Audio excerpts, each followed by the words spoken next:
have done.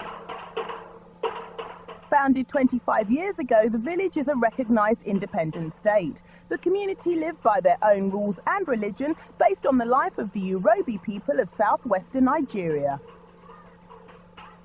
Traditional American society does not accommodate our social needs, nor our educational needs, nor our financial needs, and certainly not our spiritual needs.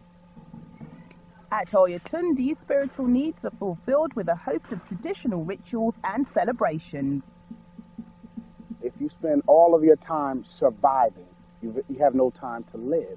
And here, this is the option, to learn to live. The message is coming through loud and clear that Africa is our origin, our base, and perhaps our salvation. We have people from all different walks of life. We have the PhDs. We have the people that have lived in America and been in, and I quote, what you call successful. Even lawyers, doctors, religious men, reverends, preachers have all come through that gate. Newcomers and those born in the village are initiated at the Eshu Ogon or Shushi festival, but first they have to pass a series of tests. The thing that you have here is basically a rites of passage. They must know how to hunt.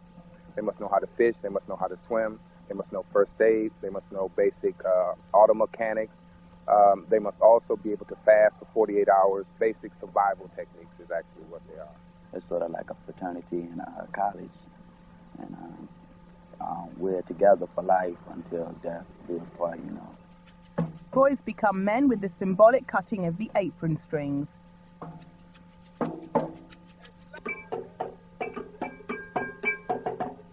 The celebrations end with a night of ritual dancing and the scarring of the newly initiated man with a razor blade. It helps you, you know, be a man and be strong, because you have to go through some of these hard times. Like today, you know, I was afraid of getting the marks, but then when I got them, I see that, you know, it wasn't that hard. It was kind of fun because I expected it to be a lot more painful. I feel like I belong to something higher. I'm not just an individual anymore. I'm like a link in the chain.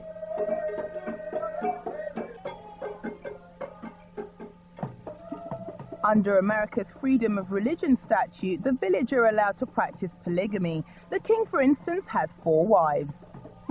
There is a certain pleasure, of course, in the sexual relationship, and there's a pleasure, of course, in the culinary area. Each of these ladies cook differently, and so they're on a rotation system. I stay with each wife for a certain number of days, and she takes care of all of my needs during that period. If you're a person that has to be with someone, or very clingy, or very needy, then this is not for you. So I just look at it as a boyfriend coming over, you know, during that time.